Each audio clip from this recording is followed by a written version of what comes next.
नमस्कार दोस्तों, आप सभी का स्वागत है। लाइट ये चैप्टर चल रहा है प्रकाश फिजिक्स का। लेक्चर नंबर 2 आज पढ़ेंगे। इससे पहले वाला जो लेक्चर नंबर 1 वो आप पढ़ लीजिए। सीरियल वाइज मैं पढ़ाने का प्रयास कर रहा हूँ आपको और डिटेल में पढ़ाने का प्रयास कर रहा हूँ। ये पूरी सीरीज़ आपने देख लिया ना, तो प्रकाश आपका इतने अच्छे से तैयार हो जाएगा कि कोई भी एग्ज़ाम आ जाए, कैसा भी क्वेश्चन आ जाए, आप कर लेंगे। ठीक है, मैं पूरे कंसेप्ट आपको समझाता चल रहा हूँ। तो अभी हम पढ़ेंगे गोलीय दर्पण, क्योंकि दर्पण की शुरुआत हो गई थी, जिसमें समतल दर्पण आपने पढ़ लिया और उसके बारे में सारी डिटेल भी आपने पढ़ लिया। तो आज हम देखेंगे गोलीय दर्पण को, जिसमें 2 प्रकार के गोलीय दर्पण हैं, एक उत्तल दर्पण, एक अवतल दर्पण। उत्तल दर्पण को अपसारी दर्पण भी कहते हैं और अवतल दर्पण को अभिसारी दर्पण भी कहते हैं। अभिसारी मतलब कन्वर्जिंग मिरर कहते हैं। अपसारी दर्पण का मतलब डाइवर्जिंग दर्पण कहते हैं। आपको समझ में आ जाएगा। जैसे ये उत्तल दर्पण है आपका, इस पर लाइट जाएगी तो ये रिफ्लेक्ट होकर दूर चली जाएगी, लाइट आएगी दूर चली जाएगी। तो ये क्या कर रहा है, ये लाइट को डाइवर्ज कर दे रहा है। जबकि ये देखिए, ये आपका वो अवतल दर्पण है, लाइट आएगी तो यहाँ से टकरा कर ऐसे आ जाएगी, ऐसे करके ऐसे चली जाएगी, फोकस पे चली जा रही है। तो लाइट यहाँ पर क्या हो रही है, एक ही जगह कन्वर्ज हो जा रही है। तो इसलिए इसको अभिसारी दर्पण कहते हैं और इसको अपसारी दर्पण कहते हैं। ठीक है बच्चों, तो एक एक करके दोनों को समझते हैं हम। दर्पण है, ये दर्पण है तो इसका मतलब लाइट क्या होगी, रिफ्लेक्ट होगी। तो अभी तो हम पढ़ रहे हैं प्रकाश का परावर्तन। इस प्रकाश के परावर्तन में ही हम देख रहे हैं ये दर्पणों को, क्योंकि दर्पण से प्रकाश का परावर्तन होता है। लाइट एक मीडियम से दूसरे मीडियम में नहीं जाती है, जबकि उसी मीडियम में परावर्तित होकर वापस चली जाती है। तो प्लेन मिरर आपने अच्छे से समझ लिया। अब जो गोलीय दर्पण है उसे हम समझने का प्रयास कर रहे हैं, स्फेरिकल मिरर को समझने का प्रयास कर रहे हैं। अब अवतल दर्पण क्या होता है ये समझ लीजिए कि जो शीशा है, मान लीजिए किसी गोले का भाग है, ये काटा हुआ है यहाँ से यहाँ तक, ठीक है, ये काटा हुआ है। अगर इसके बाहरी जो बाहर निकला हुआ भाग है, इस पर अगर कोट करेंगे, पेंट कर देंगे, AgBr से पेंट करते हैं। सिल्वर ब्रोमाइड या सिल्वर नाइट्रेट भी यूज़ कर सकते हैं, लेकिन याद रखिए सिल्वर ज़रूर रहेगा उसमें। तो इकोनॉमिकल है AgBr, इसलिए इसका ज़्यादातर यूज़ करते हैं। इस बाहरी परत को अगर हम जो निकला हुआ है अगर पेंट कर देंगे और अंदर से लाइट रिफ्लेक्ट होगी, तो जो जहाँ से लाइट रिफ्लेक्ट होगी वो भाग अंदर घुसा हुआ है ना, तो वो हमारा अवतल दर्पण है, कॉनकेव मिरर है। ये गुफा की तरह बन रहा है ना, केव है, एक केव की तरह आपको दिखाई दे रहा है, तो कॉनकेव मिरर आप याद रख सकते हैं। ठीक है, ये कॉनकेव मिरर। इसमें कुछ शब्द आते हैं जिसको आप समझ लीजिए, जैसे वर्कता केंद्र या सेंटर ऑफ कर्वेचर। ये क्या होता है, इसको C से डिनोट करते हैं। मतलब ये जो दर्पण है, जिस गोले का, जिस स्फेरिकल मिरर का ये भाग था, उसका जो सेंटर है वही सेंटर ऑफ कर्वेचर कहलाएगा। ठीक, सेंटर ऑफ कर्वेचर।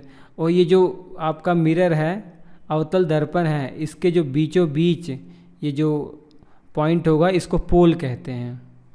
और ये जो लाइन है जो सेंटर और जो पोल को मिलाती है, ये क्या कहलाती है, प्रिंसिपल एक्सिस, मुख्य अक्ष कहलाता है। ये पोल से सेंटर के बीच की जो दूरी है वो वर्कता त्रिज्या कहलाती है, अर्थात रेडियस ऑफ कर्वेचर कहलाती है।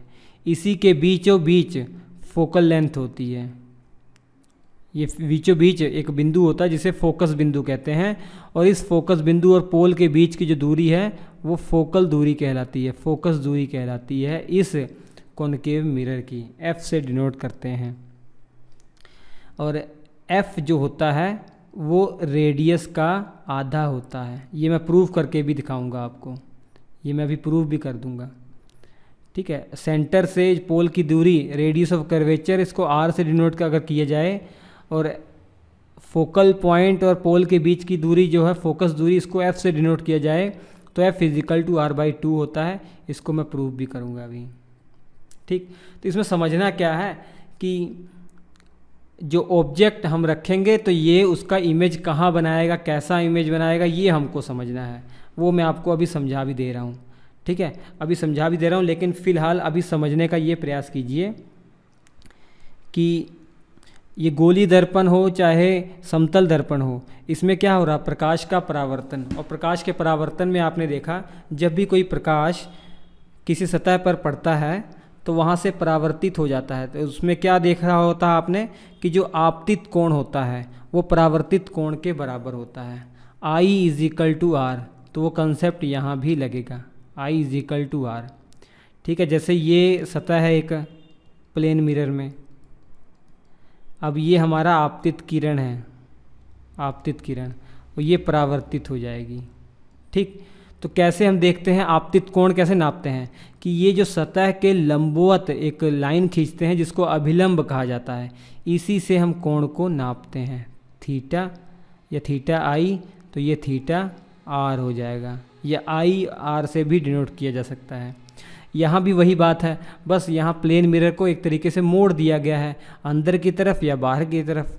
अंदर की तरफ ऐसे मोड़ देंगे तो ये आपका कॉनकेव मिरर हो जाएगा, बाहर की तरफ ऐसे मोड़ देंगे तो ये आपका कॉन्वेक्स मिरर हो जाएगा। फ़िलहाल कॉनकेव मिरर की हम बात कर रहे हैं। ठीक, चलिए ठीक है। अब ये मिरर के लंबवत अगर कोई भी लाइन में खींचूं, मिरर के लंबवत अगर कोई भी लाइन खींचूं तो वो क्या होगी, मिरर के लंबवत कोई भी लाइन खींचूं वो सेंटर से तो होके जाएगा, क्योंकि आप जानते हैं गोले के, एक गोला है इसकी त्रिज्या है, त्रिज्या से कोई भी लाइन आप सतह पर खींचिए तो वो क्या होती है, 90 डिग्री का एंगल बनाती है। इस सतह से जो स्पर्श रेखा यहाँ अगर खींची जाए तो इससे 90 डिग्री एंगल बनाती है कोण, ये 90 डिग्री एंगल कोण बनाएगी। ठीक, तो इस सतह के किसी बिंदु पर लंबवत जो रेखा होगी वो क्या कहलाएगी, वो सेंटर से होकर जाएगी, और वही रेखा अभिलंब कहलाएगी, वही रेखा अभिलंब कहलाएगी। अगर मैं बोलूँ भैया एक रे ऐसे आ रही है, ये कोई किरण है, आपतित किरण है, तो ये परावर्तित हो जाएगी कि नहीं, ऐसे परावर्तित हो जाएगी। तो आपतन कोण कैसे नापेंगे, इस सतह के लंबवत एक अभिलंब खींचेंगे, उससे कोण नापेंगे, थीटा होगा, और ये थीटा, ये भी थीटा होगा, थीटा आई थीटा आर दोनों बराबर ही होंगे। ठीक है, ये समझने का प्रयास कीजिए। और एक एग्जांपल मैं आपको समझाता हूँ। अगर प्रकाश की किरण ऐसे जा रही, पोल पर पड़ रही है, तब बताइए क्या होगा। तो पोल वाले पॉइंट पर जो अभिलंब खींचेंगे वो खुद ही प्रिंसिपल एक्सिस जो है ना, ये मुख्य अक्ष, यही क्या काम करेगा, यही इसका अभिलंब का काम करेगा। तो ये आई एंगल पर अगर आपतित हुई है तो ये आर एंगल पर परावर्तित हो जाएगी, आई बराबर आर हो जाएगा। ठीक, समझ में आ गया आपको? चलिए ठीक है। अगर भैया कोई किरण ऐसे जा रही है, मतलब इस लाइन में जा रही है, ऐसे सी से ऐसे जा रही है इस लाइन से, तो क्या होगी, कैसे इसका परावर्तन किधर होगा, इसका परावर्तन एग्जैक्ट इसी के लाइन में हो जाएगा, क्योंकि ये जो लाइन खींची है ये अभिलंब है, अभिलंब के अनुदिश कोई किरण जाएगी तो अभिलंब के अनुदिश ही उसका परावर्तन होगा, क्योंकि आई यहाँ पर 0 हो जा रहा है तो आर भी 0 ही होगा। ठीक, ये आपको समझाने के लिए, अभी आगे मैं यूज़ करूँगा इसका, आगे यूज़ करूँगा। एक और चीज़, अगर कोई ऑब्जेक्ट अनंत पर रखा है तो हम समझते हैं कि वहाँ से जो प्रकाश आ रहा है, ठीक है, पैरेलल में आता, सॉरी ये पैरेलल में, ये जो मुख्य अक्ष है इसके पैरेलल में ही प्रकाश आएगा, इसके पैरेलल में। अब ये रिफ्लेक्ट होगा, हमको पता है कि इसका जो अभिलंब है ये है अभिलंब। अब ये रिफ्लेक्ट होगा, रिफ्लेक्ट होकर ये कहाँ पर जाएगा, प्रकाश कहाँ कन्वर्ज हो रहा है, इसी बिंदु को कहते हैं फोकल पॉइंट, और इसी दूरी को कहते हैं पी से फोकस दूरी।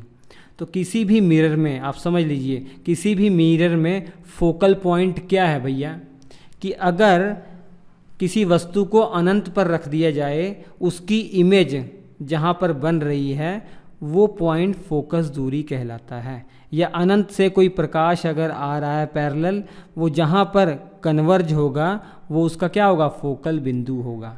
तो कभी भी ये पैरेलल लाइट आ रही है तो ये फोकल बिंदु पर ही कन्वर्ज होगी। समझ में आ गया आपको? चलिए ठीक है।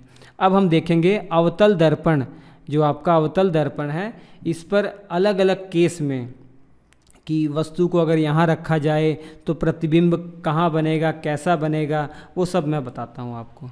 तो फिलहाल मैं इसको ऐसे बना लेता हूँ। ये आपका है प्रतिबिंब, सॉरी ये आपका है, इस पेन से बनाता हूँ मैं, ये आपका है अवतल दर्पण। ठीक है, अवतल दर्पण। अभी नहीं अवतल दर्पण बना, ये अब अवतल दर्पण बनेगा, ये अब अवतल दर्पण बनेगा। ठीक, हमेशा क्या करेंगे, लेफ्ट साइड में ऑब्जेक्ट को रखेंगे। ये यूनिवर्सल है क्योंकि सभी वैज्ञानिकों ने जो भी एक्सपेरिमेंट किए ऐसे ही किए हैं, तो जो भी क्वेश्चन भी बनते हैं एग्ज़ाम में इसी बेस पर बनते हैं। राइट साइड में करेंगे तब भी कोई दिक्कत नहीं है, राइट साइड में करेंगे कोई दिक्कत नहीं है, लेकिन यूनिवर्सली इसको ऐसे ही यूज़ किया जाता है। ठीक है, तो क्वेश्चन भी ऐसे आते हैं तो उसी हिसाब से हम चलेंगे। आप जानते हैं ये पोल होगा, आप जानते हैं ये पोल होगा P, यहाँ पर फोकस दूरी होगी, यहाँ पर सेंटर होगा। ठीक है, अभी ऑब्जेक्ट को हम नहीं रखेंगे, अभी मैं प्रूफ कर देता हूँ। यहाँ पर R = 2F मैंने बताया था ना, ये कैसे होगा ये मैं प्रूफ कर देता हूँ आपको, पहले ये प्रूफ कर देता हूँ। ठीक है, अब देखिए अगर लाइट ये सीधी आ रही है, आपको बताया था ये कहाँ पर जाएगी, फोकस दूरी से होकर जाएगी। ठीक, अगर मैं ये आपतित किरण मानूँ, इसको परावर्तित किरण मानूँ, अगर ये आपतित किरण मानूँ और ये परावर्तित किरण मानूँ, तो इसके बीचों बीच अगर अभिलंब खींचना चाहूँ, इस सतह के लंबवत अभिलंब खींचना चाहूँ, तो वो कहाँ से जाएगा, C से होकर जाएगा। अलग पेन यूज़ कर लेता है, ये C से होकर जाएगा। ठीक है, C से होकर जाएगा। इसको मैंने मान लिया थीटा, आपतित कोण थीटा, परावर्तित कोण भी थीटा होगा, क्योंकि हमको पता है कि भैया थीटा I = थीटा R, उसको मैंने थीटा ही मान लिया, क्यों बार बार वैसे करूँ हैं। चलिए ठीक है, थोड़ा सोच के बताइए। ज्योमेट्री तो आपने पढ़ी होगी अच्छे से, ज्योमेट्री आपने पढ़ी होगी। ये देखिए ये वाला जो एंगल है ये 2 थीटा है पूरा ना, ये पूरा 2 थीटा है। तो आपको अगर ऐसा शेप दिया है, अगर ये 2 थीटा एंगल है तो ये वाला क्या होगा, 2 थीटा नहीं होगा। अगर ये और ये पैरेलल है तो यहाँ पर ये मुख्य अक्ष के पैरेलल है, इस लाइन के पैरेलल है, तो ये 2 थीटा है, तो ये भी एंगल क्या हो जाएगा, 2 थीटा हो जाएगा, इसमें कोई डाउट नहीं है। और इस लाइन में देखिए, इस लाइन में ये वाली लाइन, ये वाली लाइन, ये वाली में, इस शेप में देखिए ध्यान से, ये वाली शेप में, ये वाली शेप में, अगर मैं यहाँ पे ये शेप बनाऊँ ऐसे, तो ये थीटा एंगल है, ये थीटा एंगल है, तो ये वाला एंगल क्या होगा, थीटा ही होगा, थीटा ही होगा। ठीक है, इसको मैंने Q पॉइंट मान लिया, Q पॉइंट। अब मैं C, P, Q को अलग कर रहा हूँ, देखिए ध्यान से, देखते कितना मैथ आपने पढ़ा। C, P और Q, यहाँ पे है Q, ये ऐसे कर्व है। और यहाँ पे Q, F, P को भी अगर मैं यहाँ बनाऊँ, Q, F, P को भी यहाँ बनाऊँ, ये आपका कोण जो है ये 2 थीटा है और ये कोण थीटा है। ये डिस्टेंस आपकी R है और ये डिस्टेंस आपकी F है। इतना समझ आ गया। अब आपको पता होता है कि कोण बराबर, ये फॉर्मूला आपको पता है, कोण बराबर चाप बटा त्रिज्या होती है। मतलब angle is equal to arc upon radius होता है कि नहीं। तो यहाँ पर सबसे पहले मैं QCP में देखूँ तो कोण कितना है, थीटा है, और आर्क कितना है, QP है, और यहाँ पर त्रिज्या क्या है इसकी, ये त्रिज्या पूरी CP है, मतलब R के बराबर है। ठीक है, इक्वेशन बन गई 1। और दूसरी इक्वेशन QFP में देखिए, यहाँ पर एंगल 2 थीटा है, यहाँ पे आर्क मतलब चाप कितना है, QP है, यहाँ पे QFP में त्रिज्या क्या हो जाएगी, ये वाली F के बराबर हो जाएगी, FP मतलब स्मॉल f के बराबर हो जाएगी। ठीक है, और ये इक्वेशन आपका 2 बन जाएगा। यहाँ से QP की वैल्यू यहाँ से मैं निकाल कर रख सकता हूँ, क्योंकि यहाँ पे QP की वैल्यू क्या है, आर थीटा है, अगर यहाँ पुट कर दूंगा तो 2 theta is equal to R theta upon F. Theta theta cut जाएगा तो are is equal to 2f। हो गया कि नहीं? ये प्रूफ हो गया। मैंने प्रूफ कर दिया कि भैया किसी भी दर्पण में, चाहे अवतल दर्पण हो चाहे उत्तल दर्पण हो, दोनों ही केस में जो सेंटर ऑफ आपका कर्वेचर है, इसकी और पोल से जो डिस्टेंस है, रेडियस ऑफ कर्वेचर होगी, अर्थात त्रिज्या होगी, वक्रता त्रिज्या होगी, और फोकस दूरी, ये दोनों एक दूसरे से क्या रिलेशन है? r is equal to 2f। ठीक, अब समझते हैं कि अलग अलग केस में कहाँ कहाँ प्रतिबिंब बनेगा। चलिए, ये आपका कौन सा दर्पण है भैया? अवतल दर्पण है। ये आपका फोकस दूरी है, फोकस पॉइंट है, ये आपका C है। ठीक, इतना। अब सबसे पहली कंडीशन में हम ऑब्जेक्ट को रख रहे हैं अनंत पर। ऑब्जेक्ट कहाँ पे है? अनंत पर। तो मैं यहाँ पे टेबल बनाता जाऊँगा ताकि आपको लिखता जाऊँ। पहले क्या लिखूँगा? वस्तु कहाँ रखा हुआ है, वस्तु की स्थिति, उसके बाद प्रतिबिंब की स्थिति, इमेज कहाँ बन रही है, प्रतिबिंब की स्थिति। ठीक, उसके बाद आकार, प्रतिबिंब का आकार कैसा है, अब उसके बाद उसकी प्रकृति कैसी, नेचर कैसा है उसका, सीधा है कि उल्टा है, आभासी है कि वास्तविक है, वो सब। तो सबसे पहले वस्तु हमने अनंत पर रखी है। वस्तु अनंत पर रखी है तो सारी जो किरणें आएंगी पैरेलल ही आएंगी, और हमको पता है कि अगर सीधी आ रही है तो डायरेक्ट सब कहाँ मिलेंगी? फोकस पॉइंट पे मिलेंगी। तो ऑब्जेक्ट अगर अनंत पर रखा हुआ है तो इमेज क्या होगी? F पर बनेगी, फोकस पॉइंट पर बनेगी, F पर बनेगी, फोकल पॉइंट पर बनेगी। और आकार क्या होगा? बिंदु आकार होगा उसका। यहाँ पे जो ऑब्जेक्ट है, चाहे जितना मर्जी साइज उसका रख लीजिए, अनंत रख लीजिए, लेकिन सभी लाइटें फोकस पॉइंट पे आ रही हैं, तो मतलब उसका जो आकार होगा वो बिंदु के बराबर होगा। और प्रतिबिंब का प्रकृति कैसे है? मतलब ये मिरर के आगे बन रहा है, पीछे नहीं बन रहा है। मिरर के अगर आगे बन रहा है, इसका मतलब यहाँ पर हम पर्दा लगाएंगे तो वो पर्दे पर दिखाई देगा। जैसे कोई आप छोटा सा गोल सा अवतल दर्पण ले लीजिए। अब सूरज के सामने उसको रखिए तो आप देखेंगे कि कहीं ना कहीं एक चमकीला सा स्पॉट बन रहा होगा। ठीक है, ये आपको चमकीला स्पॉट बन रहा होगा। अगर यहाँ पे कागज़ रखेंगे तो उसकी तस्वीर कागज़ पे आएगी, हालांकि कागज़ जल जाएगा थोड़ी देर में। तो ये जो इमेज बन रही है कैसी है? वास्तविक है। ये कैसी है? वास्तविक और उल्टा होगा। ठीक है, उल्टा होगा और वास्तविक होगा। अगर शीशे के अंदर जो इमेज बनती है वो आभासी होती है, उसको आप पर्दे पर नहीं ले सकते हैं। जैसे शीशे में हम चेहरा देखते हैं, जो हमारी इमेज है उसको वर्चुअल इमेज कहेंगे, आभासी कहेंगे। जबकि जो रियल इमेज होती है वो पर्दे पर हम ले सकते हैं। जैसे आगे मोमबत्ती रखें तो मोमबत्ती की जो तस्वीर है अंदर नहीं बनेगी, वो आपका बाहर की ओर जो भी चीज़ रखा है आपने यहाँ पर उस पर छप जाएगा, वो उस पर्दे पर छप जाएगा। ठीक, तो ये पहली कंडीशन हो गई। अब दूसरी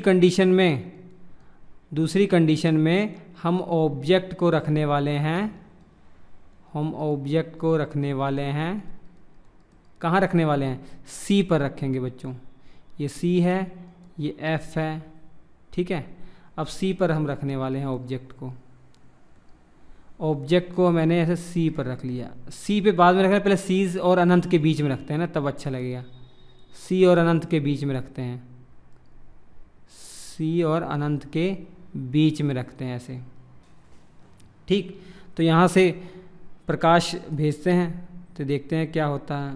पहला ये जाएगा फोकल लेंथ से। ठीक है भैया, एक प्रकाश जो यहाँ से जा रहा है, पोल पर जो जा रहा है, यहीं से पोल से ही ये हो जाएगा ऐसे। अब ये यहाँ पर मिल रहे हैं, इसका मतलब यहाँ पर इमेज बनेगी, आपकी इमेज यहाँ पर बनेगी। तो अगर मैंने वस्तु को अनंत और सी के बीच रखा हुआ है, सी के बीच रखा हुआ है, तो आपका प्रतिबिंब कहाँ बन रहा है? सी और एफ के मध्य बनेगा, सी और एफ के मध्य बनेगा। ठीक है, और इसका जो साइज होगा ना, इसके साइज से छोटा ही होगा, इसके साइज से छोटा होगा। और ये कैसा है? ये भी वास्तविक है। यहाँ पर्दा रखेंगे आप ना, तो ये जो वो आपने ऑब्जेक्ट रखा है उसकी डायरेक्ट इमेज यहाँ पर बन जाएगी, उस पर्दे पर, स्क्रीन पर। यहाँ कागज़ रखेंगे तो कागज़ पर वो छप जाएगा, तो ये वास्तविक है।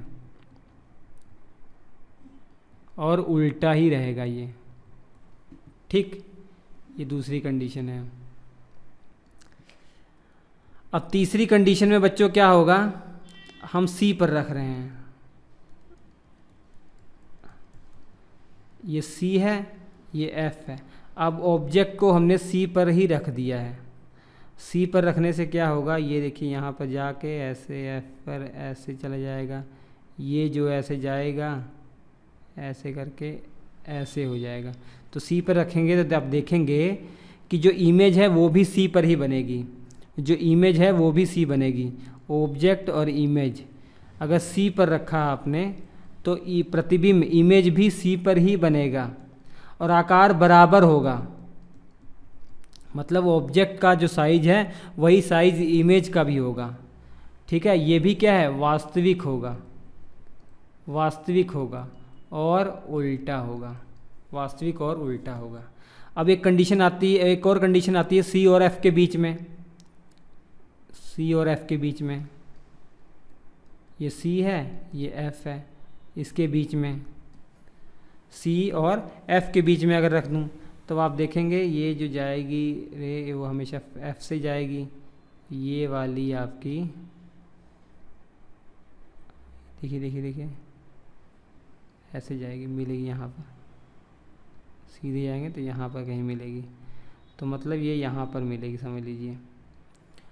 अगर आपने ऑब्जेक्ट को सी और एफ के मध्य रखा हुआ है तो आप समझ लीजिए इमेज आपकी सी और अनंत के बीच में बनेगी, सी और अनंत के मध्य बनेगी। इस कंडीशन में आपकी जो इमेज है बड़ी हो जाएगी, इमेज ऑब्जेक्ट से बड़ी रहेगी और अभी भी क्या है? वास्तविक है, वास्तविक है और उल्टा है। ठीक है, वास्तविक और उल्टा, ये 5 कंडीशन हो गई। अब छठी कंडीशन, सॉरी 4 कंडीशन हो गई है। ठीक है, अब पांचवी कंडीशन ये है आपके सामने कि ये सी है, ये एफ है। अब आपने एफ पर रख दिया है, अब आपने क्या किया? एफ पर रख दिया, तो यहाँ से जाएगा तो एफ पर से होके जाएगा ऐसे। ठीक है, उसके बाद ये जाएगा ऐसे ऐसे। तो अगर एफ पर आपने ऑब्जेक्ट को रख दिया भैया तो ये अनंत पर बनेगा। अगर एफ पर आपने रख दिया तो ये क्या होगा? प्रतिबिंब आपका अनंत पर बनेगा और बड़ा, बहुत बड़ा बनेगा, बहुत बड़ा, अनंत साइज का समझ लीजिए, बहुत बहुत बड़ा बनेगा।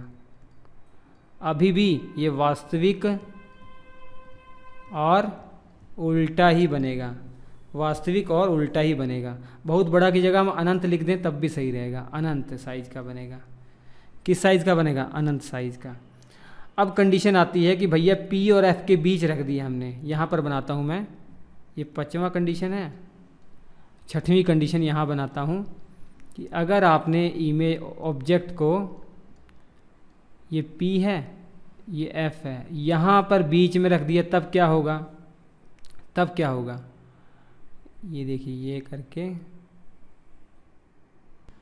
यहाँ पर है तो ये देखिए ऐसे, तो यहाँ पीछे की तरफ बनेगा। ठीक है, क्योंकि जो किरण जाएगी इसे वापस सी से होकर चली जाएगी और बाकी जो इधर है वो इधर से चली जाएगी, लेकिन इसको अगर ज़बरदस्ती पीछे हम घुमाने की कोशिश करेंगे तो यहाँ पर मिलेंगे सब। तो यहाँ पर ये आपका इमेज बनेगा। तो यहाँ पर इमेज कैसे बन रहा है? यहाँ पर इमेज सीधा बनेगा और आभासी बनेगा। यहाँ पर इमेज आपका आभासी, मतलब ये जो आपका अवतल दर्पण है ना, उस अवतल दर्पण में ये दिखाई देगा, शीशे के अंदर दिखाई देगा। जबकि बाकी इन कंडीशन में इस अवतल दर्पण के अंदर, शीशे के अंदर ये ऑब्जेक्ट का जो इमेज है वो नहीं दिखाई देगा। लेकिन इस कंडीशन में ऑब्जेक्ट का जो इमेज है वो अंदर की ओर दिखाई देगा, अंदर दिखाई देगा। तो इस कंडीशन में, इस छठवीं, ये पहली कंडीशन है, ये दूसरी कंडीशन है, इसकी तीसरी है, चौथी है, ये पांचवी कंडीशन है। ऐसी छठवीं कंडीशन आप लिखेंगे तो यहाँ पर आप अगर ऑब्जेक्ट को यहाँ पर लिखेंगे F और P के बीच है, ठीक है, तो प्रतिबिंब आपका कहाँ बनेगा, इसके पीछे बनेगा, ठीक है, मिरर के पीछे। मतलब मिरर के पीछे का मतलब मिरर के अंदर, ठीक है, मिरर के अंदर, मिरर के अंदर बनेगा और बड़े साइज का होगा, वस्तु के साइज का से बड़ा साइज होगा, और ये सीधा होगा और आभासी होगा। तो ये 6 कंडीशन है। तो पहली कंडीशन में अनंत पर रखा तो इमेज आपका फोकल पॉइंट पे बनेगा। दूसरी कंडीशन में अगर आपने अनंत और सी के बीच में रखा तो इमेज आपका सी और एफ के बीच में बनेगा। देखिए पहले ऑब्जेक्ट इमेज ध्यान से ऑब्जर्व कीजिए, एफ पर है, जैसे जैसे ऑब्जेक्ट नज़दीक आ रहा है इमेज धीरे धीरे नज़दीक जा रहा है सी के। तो देखिए सी के चला गया, जब ये सी की तरफ आएगा तब ये सी की तरफ चला जाएगा, सी के ऊपर चला जाएगा। ये जब सी से एफ के बीच में ऑब्जेक्ट रखेंगे तो ये तेज़ी से ट्रैवल करेगा सी और अनंत के बीच में। तो शुरुआत में इमेज तेज़ी से आता है और ऑब्जेक्ट तेज़ी से आता है, इमेज धीरे धीरे जाता है। लेकिन सी पर पहुंचने के बाद सी से जब ऑब्जेक्ट धीरे धीरे एफ की ओर जाता है और इमेज अनंत तक तेज़ी से जाता है, क्योंकि ऑब्जेक्ट जब सी से एफ आता है इमेज सी से अनंत पर पहुंच जाता है। लेकिन अगर हम ऑब्जेक्ट एफ और पी के बीच में रख दें, एफ और पोल के बीच में रख दें, तो हमारा जो चेहरा है, हमारा जो वस्तु का इमेज बनेगी वो इस दर्पण के अंदर बनेगी। इसका मतलब आभासी प्रतिबिंब बनेगा। तो अवतल दर्पण में एक ही कंडीशन में आभासी प्रतिबिंब बनेगा, वो अगर आप ऑब्जेक्ट को उसकी फोकल पॉइंट और पोल के बीच में कहीं रखते हो तब, नहीं तो बाकी सब केस में वास्तविक प्रतिबिंब बनेगा और उल्टा बनेगा। ठीक है, बड़ा कब होगा छोटा कब होगा वो मैंने आपको प्रैक्टिकली समझा दिया। अब इसके बाद है बच्चों उत्तल दर्पण। उत्तल दर्पण आपको ऑब्जेक्ट यहाँ रखना है। इसमें 2 ही कंडीशन है, इसमें 2 ही कंडीशन है, क्योंकि ये अनंत है आपका। एक तो अनंत पर रख दीजिए, अनंत पर जब रखेंगे तो आप रखेंगे यहाँ पर इसका अभिलंब यहाँ पर होगा, इसका अभिलंब, तो जितने कोण पर आपतित हो रही है उतने कोण पर परावर्तित हो जाएगी। ऐसे ही यहाँ पर आएगा तो ये भी परावर्तित हो जाएगा। ठीक है, लेकिन आप इसको ज़बरदस्ती अगर मिलाएंगे, क्योंकि परावर्तित हो जा रहा है ये बाहर की तरफ, ज़बरदस्ती इसको मिलाएंगे कहीं तो ये फोकल पॉइंट पर मिलेगा, इसके फोकल पॉइंट पर मिलेगा, इसके फोकस दूरी पर मिलेगा, फोकल पॉइंट पे मिलेगा। मतलब इसमें अगर वस्तु को 2 ही कंडीशन बनेगी। वस्तु को अगर इन्फिनिटी पर रखा है आपने तो इमेज आपकी एफ पर बनेगी। ठीक है, एफ पर बनेगी और ये क्या होगा, सीधा होगा और आभासी होगा। सीधा होगा और आभासी होगा, वर्चुअल। मतलब आपको इस मिरर के अंदर दिखाई देगा, आपको इस मिरर के अंदर इमेज दिखाई देगी। इसलिए कह रहा हूँ मैं आभासी होगा, इसलिए मैं कह रहा हूँ ये आभासी होगा। ठीक है, और इसका आकार कैसा होगा, बिंदु के बराबर होगा। बिंदु के आकार जो है बिंदु के बराबर, क्योंकि वस्तु अनंत पर रखी गई है तो इमेज बिंदु आकार की ही बनेगी।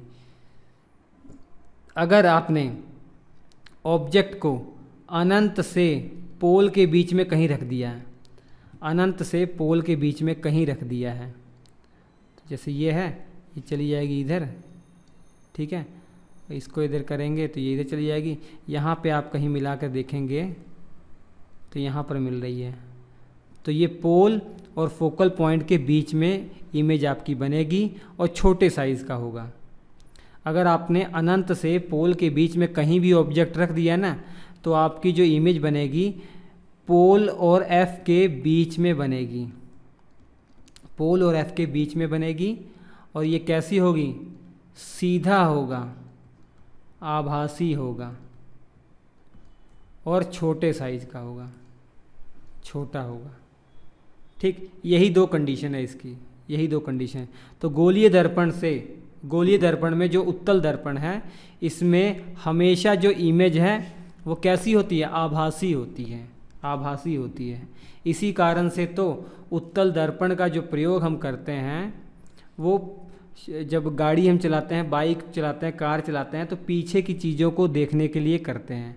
क्योंकि पीछे की जो चीज़ें हैं, दूर की जो चीज़ें हैं, वो कहाँ पर बना देगा इमेज? उसकी फोकल पॉइंट और पोल के बीच में बना देगा। हमको देखने में आसानी होगी, हमको देखने में आसानी होगी, क्योंकि आभासी प्रतिबिंब है तो हमको शीशे के अंदर दिखाई देगा। ठीक है। सड़कों और गलियों में जो सोडियम लैंप लगे होते हैं, उनमें भी इसका प्रयोग किया जाता है, उत्तल दर्पण का। और अवतल दर्पण का आँख, कान, नाक के जो डॉक्टर यूज़ करते हैं, वो अवतल दर्पण का प्रयोग करते हैं। ठीक है। वाहनों की हेडलाइट, टॉर्च एवं सर्च लाइट में जो यूज़ होता है, ये अवतल दर्पण का प्रयोग होता है। नाई के द्वारा हजामत बनाने में भी इसका प्रयोग कर सकते हैं वो लोग। ठीक। और सोलर कुकर में भी इसका प्रयोग होता है। तो ये है इनके उपयोग। तो गोलीय दर्पण आपको अच्छे समझ में आ गया होगा। मैं पढ़ा सकता था वैसे भी, सिंपल तरीके से भी रिज़ल्ट आपको दिखाया था, लेकिन आपको समझने में दिक्कत होती। अब ऐसा आपने पढ़ा, भले समय लगा होगा, लेकिन आपके कंसेप्ट सारे क्लियर हो गए होंगे, मुझे पूरा विश्वास है। ठीक। तो चलिए हम आपसे मिलते हैं अगले एपिसोड में, तब तक के लिए नमस्कार।